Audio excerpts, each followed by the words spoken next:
Kalian suka gak sih kalau misalnya aku ngobrolin soal olahraga? Iya, ngomong-ngomong soal olahraga, nih kalian pada olahraganya apa nih di kasur? Apa baring, sit up atau apa di kasur? Merebah. Iya, ngobrolin soal olahraga ya. Aku tuh memang mulai tahun 2021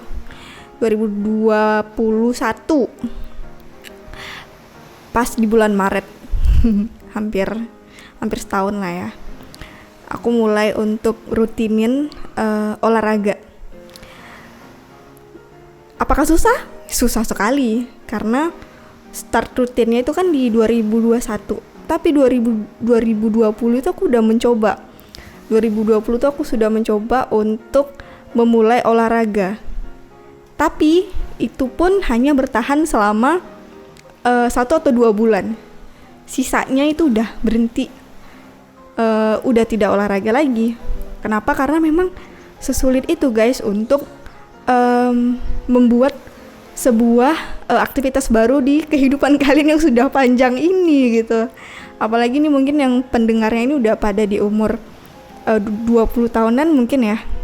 Nah, mulai start untuk olahraga dari rutinitas kalian selama kalian hidup di dunia ini.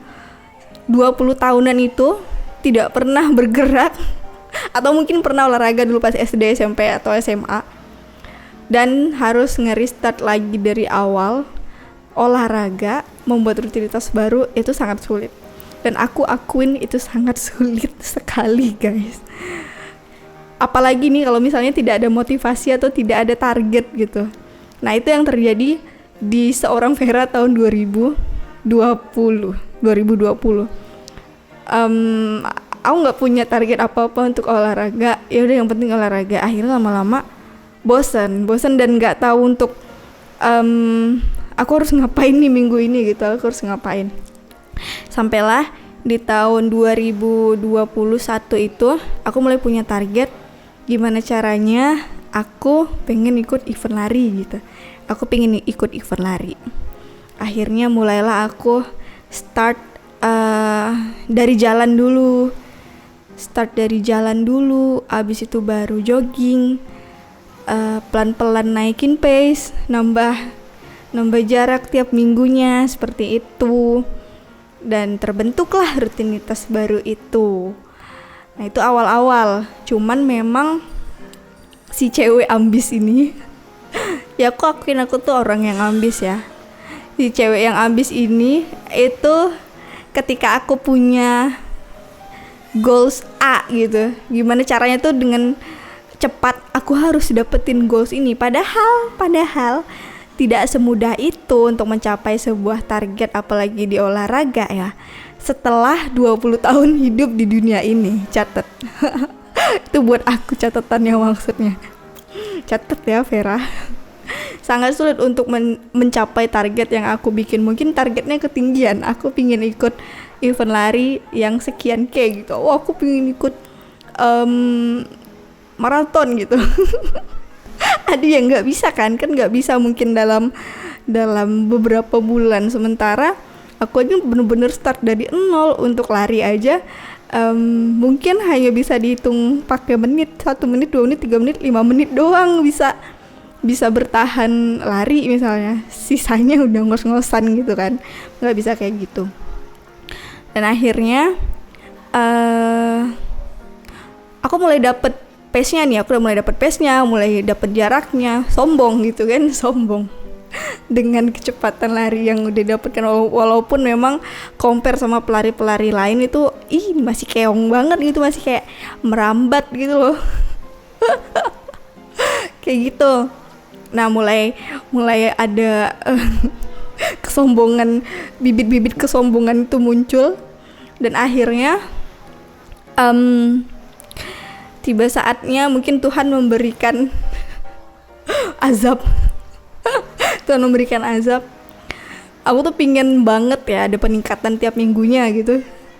Sampai akhirnya tuh aku tidak mempertimbangkan kondisi tubuhku sendiri dan akhirnya drop. Waktu itu tuh aku padahal cuma lari 6, enggak padahal sih. Itu menurut aku jarak yang lumayan jauh dan aku maksa.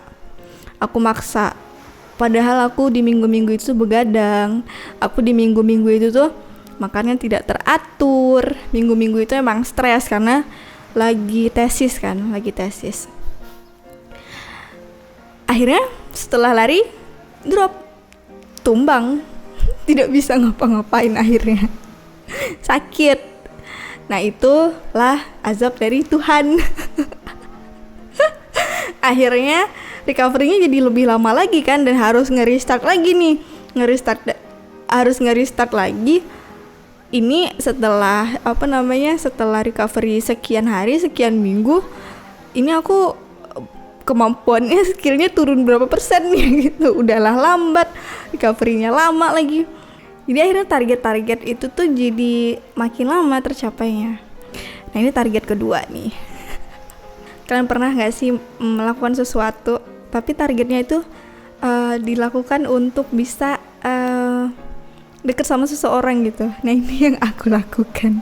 Jadi target yang aku bikin selanjutnya adalah gimana caranya nih aku bisa tetap keep in touch sama seseorang ini dan bisa terus texting tiap minggunya setiap aku habis lari. Itu bisa laporan ke dia gitu. Geblek sumpah. Ini kalau kamu denger, ya itu yang terjadi ya. Sorry loh, tapi kan aku gak gangguin kamu kan. Sopan. Nah gitu. Cuman yang terjadi adalah lagi-lagi si cewek ambis ini ingin target-target mingguan yang dia capai itu ada peningkatan. Bahkan dia berharap menjadi seorang overachiever. Gitu.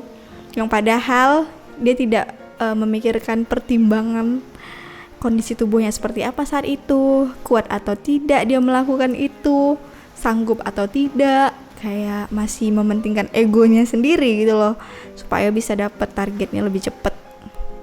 Sama aja, akhirnya sakit lagi. Nah, ini tuh lama-lama jadinya olahraga yang aku lakukan itu malah berdampak buruk ya sama aku. Jadi toksik ya jadinya. Nah, akhirnya pelan-pelan lah aku belajar untuk ya sudah, olahraga semampunya saja. Gimana bisa melihat kondisi tubuh, tidak memaksa. Ya udah, nggak apa-apa target-target yang kemarin itu tidak tercapai, tidak apa-apa. Yang penting target di masa mendatangnya itu, target long termnya itu bisa diinvestasikan sedikit demi sedikit, seperti itu. Lalu apa sih long termnya? Target jangka panjangnya aku tuh apa gitu. Nah, ini target jangka panjangnya aku itu gimana caranya tuh aku di umur yang sudah sepuh, di atas 50, 60, 70, 80, in case memang aku masih diberi Tuhan kesempatan untuk ada di dunia ini gitu.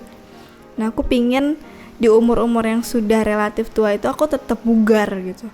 Aku tetap bugar, bisa jalan jauh, bisa gendong cucu masihan, ya masih bisa aktif lah melakukan apapun yang aku inginkan gitu. Nah, tapi itu kan tidak bisa dicapai ujuk-ujuk nanti misalnya aku di umur 50 baru mau olahraga gitu kan, tidak bisa ya. Karena kebanyakan orang yang memang yang aku lihat di sekeliling aku, umur 50 ke atas itu bahkan untuk olahraga aja itu ada yang udah mulai sulit gerak kan, bahkan ada beberapa yang memang sakit-sakitan, auzubillah min dzalik, atau memang yang paling berat adalah membuat rutinitas baru setelah kalian tuh sudah hidup selama 50 tahun di dunia ini gitu.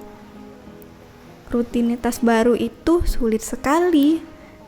Di umur yang 20 tahun ini aja sulit, apalagi nanti di umur yang setengah abad itu gitu. Nah itu target jangka panjang ya, semoga bisa tercapai, amin. Lalu kemudian aku ada cerita nih, ngomong-ngomong soal lansia ya. Waktu itu aku jogging pagi lewat sebuah jalan lah di dekat rumah. Pas keluar jalan gede, aku tuh papasan sama seorang bapak-bapak yang aku lihat secara fisik tuh masih bugar banget. Dan aku kayaknya kenal sama dia gitu. Awalnya aku papasan, aku jalan ke arah kanan misalnya, nah dia jalannya ke arah kiri gitu. Nah nggak lama dia nyalip aku, dan aku semakin yakin kalau ini memang orang yang aku kenal gitu. Aku panggil lah dia, bapak, aku bilang gitu kan. Dia kaget kali ya, nih anak disalip langsung manggil, nggak terima apa gimana gitu. Nah terus aku panggil, aku konfirmasi, pak, bapak bener, pak kok stay-nya gimana sih aku ngomongnya, pak, bapak ini dulu satpam SMP 3 ya gitu kan. Ya aku SMP 3 dulu, satpam SMP 3 ya. Oh iya katanya, kamu angkatan berapa? Saya sering banget ketemu sama alumni SMP 3 sambil lari gitu, pas lari sering banget ketemu gitu. Terus mereka masih pada ingat sama saya katanya gitu kan. Iya saya lulus tahun 2000, aku masuknya 2009, berarti lulusnya 2012. Ya aku lulus 2012. Oh iya itu saya masih ada di situ gitu kan. Tapi saya tahun lalu apa 2 tahun yang lalu itu saya baru pensiun dari SMP 3 katanya gitu. Oh bapak baru pensiun katanya gitu kan. Iya baru pensiun kemarin, tapi itu pensiun yang kedua. Sebelumnya saya sudah pensiun di bandara. Wah, terus aku mikir ya, nih bapak udah 2 kali pensiun, berarti yang di bandara itu pensiun umur berapa gitu kan? Karena secara kondisi fisik tuh masih bugar banget. Lah memang bapak sekarang umurnya berapa? Aku tanya gitu. Terus dia jawab 74 tahun. 74 tahun itu joggingnya itu lebih kenceng dari aku. Kan itu sebuah sebuah ketimpangan sosial. Apa sih enggak itu? Ya aku jealous ngeliat orang 74 tahun dia jogging lebih kenceng daripada aku. Untung aku panggil, jadinya kan pace-nya dia kan agak ngikutin aku kan. Gitu. So aku tanya lagi, hah? Aku kaget kan, pakai ekspresi hah gitu. Hah? Bapak serius 74 tahun? Iya saya 74 tahun katanya gitu.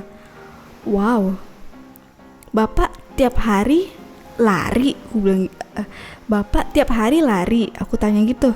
Terus bapaknya jawab, iya saya tiap hari lari, kalau misalnya hujan saya nggak lari katanya gitu. Wow.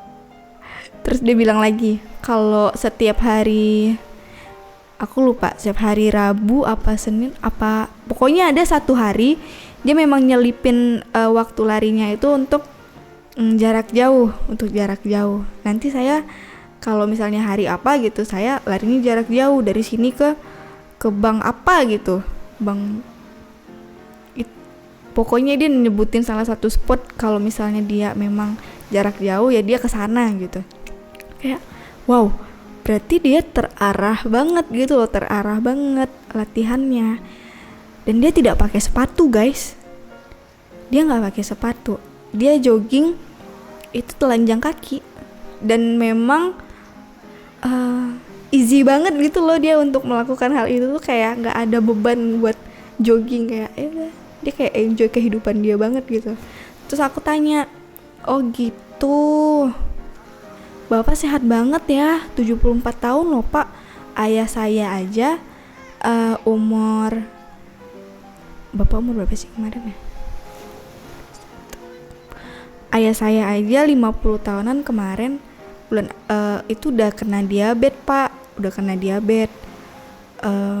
dan kemarin bulan Agustus sudah meninggal. Aku cerita gitu. Oh iya, istri saya juga baru meninggal katanya gitu, dan penyakitnya sama, diabetes. If I'm not mistaken, diabetes sama stroke istrinya itu, sama stroke gaji. Stroke belanja, stroke gaji. Diabetes sama stroke. Wow. Berarti dia sama istrinya aja tuh rutinitasnya beda walaupun tinggal bareng. Istrinya sudah pergi duluan, memang mungkin sudah begitulah takdirnya Tuhan, tapi bapaknya ini punya semangat yang tinggi banget untuk tetap bisa menjaga kebugarannya dia dengan setiap hari lari.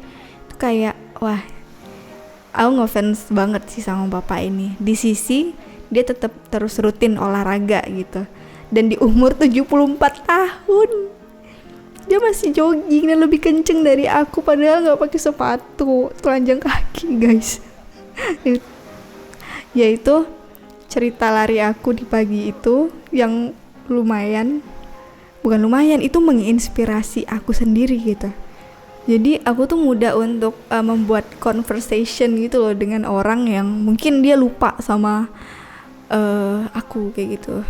Dan aku ngambil banyak pesan banget yang bisa menginspirasi aku dari orang-orang ini, termasuklah bapak ini. Bapak, saya mengapresiasi rutinitas bapak dengan sangat keren banget, applause. Ya aku pingin kayak gitu tuh di umur yang sudah relatif tua itu, tetap bisa bugar seperti itu. Nah, akhirnya tidak takut untuk olahraga apapun termasuk jogging, padahal jogging itu untuk orang-orang di umur yang sama yang tidak pernah melakukan olahraga sama sekali itu lumayan berbahaya gitu loh. Dan bapak ini membuktikan bahwa dengan rutinitas olahraga yang teratur dan tidak ambis seperti saya. Nah, itu dia bisa maintenance kondisi fisik dia gitu, yang memang sudah bugar. Dan dia tampak muda banget guys, kayak tidak seperti orang tua di umur 74 tahun lainnya gitu. Iya, itu cerita bapak mantan satpam SMP 3. Kayaknya itu dulu deh. Terima kasih ya udah mendengar podcast aku.